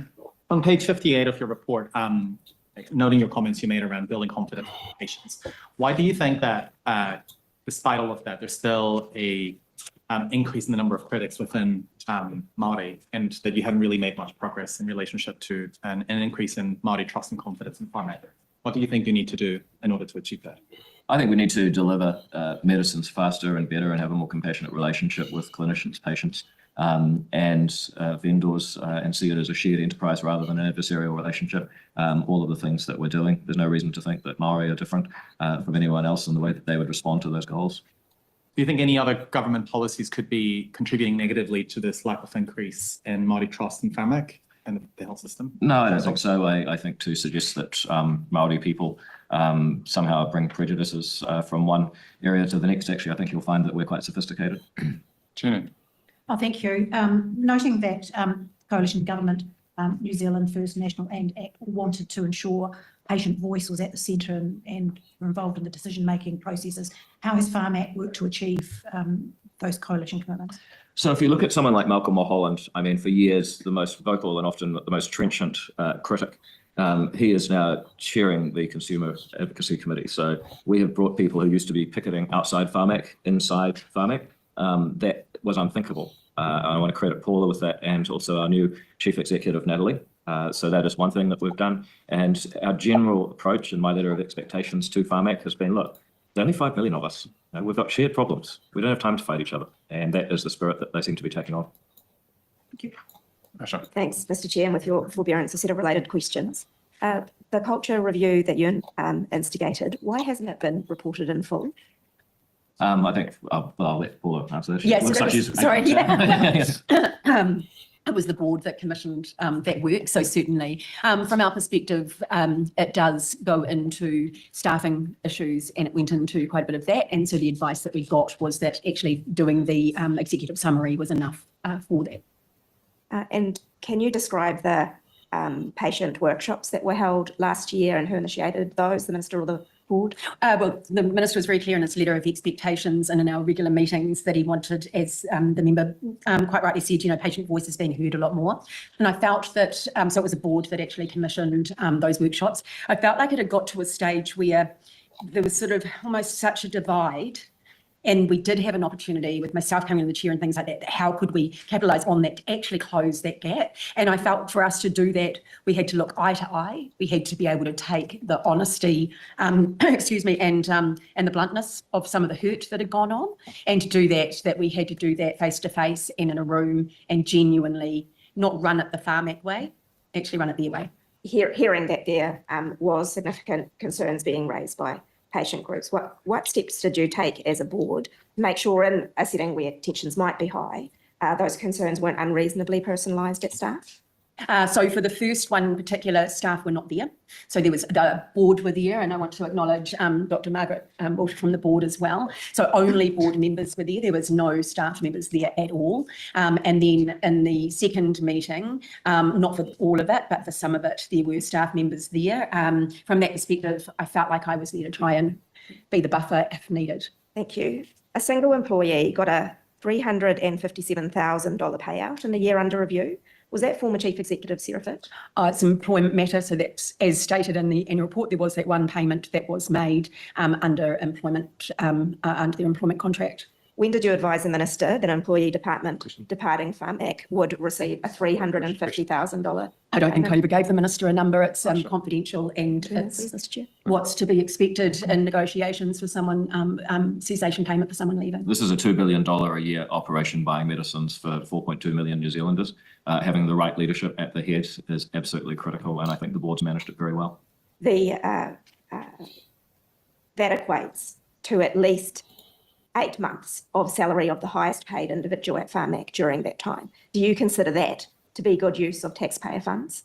Well, my views about employment law are on record and fairly expansive, but we are bound by the laws of this country, and we have done everything that we need to under them.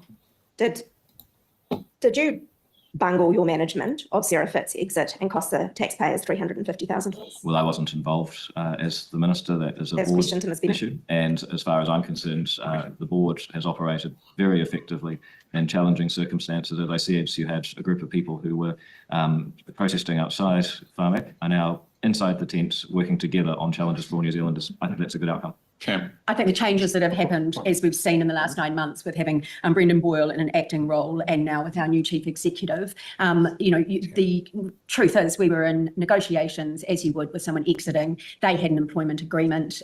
We negotiated that. We did everything within our powers to actually do the best for New Zealanders and New Zealand taxpayers. But that was the terms of the agreement that I inherited, and that's what it is. This is well beyond the Thank you, norm in the public service. Thank you, Chair. Minister, you've spoken about the expanding volume of medicines and the widening of medicines. How has Pharmac managed to increase access to medicines for New Zealand? What has Pharmac had to undertake to do that? Well, it sounds easy, but actually spending money and doing it well is a major challenge. So if you look at the people that work at the front line of Pharmac, they have had to work very hard to make sure and not take the soft options and say, oh, we've got this money, we'll lower our standards. They haven't lowered their standards. They continue to seek savings wherever possible. And actually just recently, they've managed to fund a whole bunch of new drugs by saving money on their current expenditure. So they've had to keep their foot right to the floor, pedal to the metal. They've had to make sure that they are evaluating each new proposition carefully and judiciously, and then negotiating hard to get good prices so Kiwis get the maximum medicine. Excellent, thank you, Minister. How do you see Pharmac supporting the wider healthcare system in New Zealand? Well, first of all, the availability of medicines is absolutely crucial. And getting those at a competitive price, a lower price than we would get without the Pharmac model, that's really important. So we have protected as a government the integrity of the model, the independence of Pharmac, and made sure that we've got the right people in the right places to make it effective. That's the first thing. The second thing is that it can actually seek win-wins if it has good relationships with vendors, patients, and clinicians. And building those relationships is one thing we've really focused on. Again, shared purpose, not adversarial relationships. And that's really been that was in my initial letter of expectations way back at the start of 24. And then finally, finding new frontiers. So we are now actively investigating ways that the government overall could save money if we invested in more medicines and more devices. And we're going to be taking better budget bids, making the case that if we invested more in technology, we can solve some of the seemingly irreconcilable challenges this country has with an aging population, infinite demand for healthcare. The only way you can deal with that is to increase productivity. The best way to do that is with technology. So, Mr. Chair. So these savings that Pharmac has delivered, how are they going to benefit New Zealanders? So when Pharmac can renegotiate a deal, perhaps something goes off label and they get a cheaper price, perhaps the contract ends and they go for a substitute which they can get better, that frees up, often tens of millions of dollars. And then they look at their overall budget and say, okay, well, we've squared that old thing away and we're getting a better deal now. With the surplus money, we can go further down the options for investment list and get people more medicines they would not have otherwise had. This doesn't involve the taxpayer paying more. It's just that Pharmac are constantly crunching down, negotiating better deals and buying more for the same amount. And patents coming off, obviously. Well, that's how we can renegotiate and get a much better price. And it's pretty staggering, 4.1 million New Zealanders actually access medicines that Pharmac has negotiated and done. And we've seen from the uplift another 250,000 people that have got access to medicines because of the budget uplift from last year. So that's pretty staggering too. So with kind of technology, and you're talking about new medicines coming along, we're seeing medicines coming along that maybe have different components, may not be directly just a compound which someone takes. A CAR T cell is probably a prime example. How do you think that's going to fit in with the Pharmac budget, or is that going to be more, how are you going to cooperate with Health New Zealand to fund some of these newer treatment options? Well, there's a clear delineation between devices and medicines. So that's how we share our responsibilities with Health NZ. But we are encouraging Pharmac, or I'm encouraging Pharmac, I'm encouraging these guys to take a proactive approach. You still require a vendor to actually make an application for funding. But I'm encouraging Pharmac to say, well, hey, look, maybe we need to make better budget bids. There's things we could do that will save elsewhere. So if you look at someone going through chemo, for months at a time, awful for them, awful amount of cost. I don't claim to be a medical expert, but it appears that CAR T can actually save an awful lot of pain. And even though it may be more expensive up front, might save the taxpayer money overall. So, these are the kinds of things where I think it's critical that Pharmac has got a mission to get New Zealand to the technology frontier. We're not going to do it by just importing and training more people. We will run out of people. We need more technology to increase the productivity of our health workforce. Supplementary. Okay, I think that's what we're going to have to do for tonight's show. I need to get there and end the day. I've got a few other things. I've got delivery schedules to write, and I've got to get prepared ready for a 12-hour day tomorrow, and then come back to present another Order Paper Podcast Scrutiny Week special. I'd like to thank Blake for taking his time to be here on tonight, and also like to thank the viewers for watching.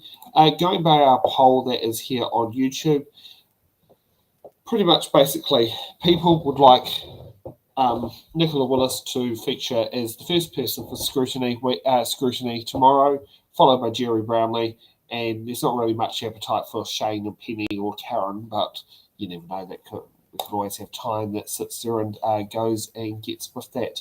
So I'd like to say thank you for the viewers for joining us on this Scrutiny Week special, and we'll be back tomorrow at 7 p.m. for more Scrutiny Week Order Paper Podcast coverage of our ministers. Thank you for watching the Order Paper, your express ticket to the New Zealand House of Representatives. Every episode, we unravel the complex world of legislation, debate, and democracy. From bills to select committees, we've got it all covered from our team of political commentators who will dissect and explain what's happened so you can remain up to date on what's happened in the Aotearoa, New Zealand Parliament. To support our channel, you can become a Patreon member at patreon.com/it'sintheballot. The Order Paper Podcast is brought to you by It's in the Ballot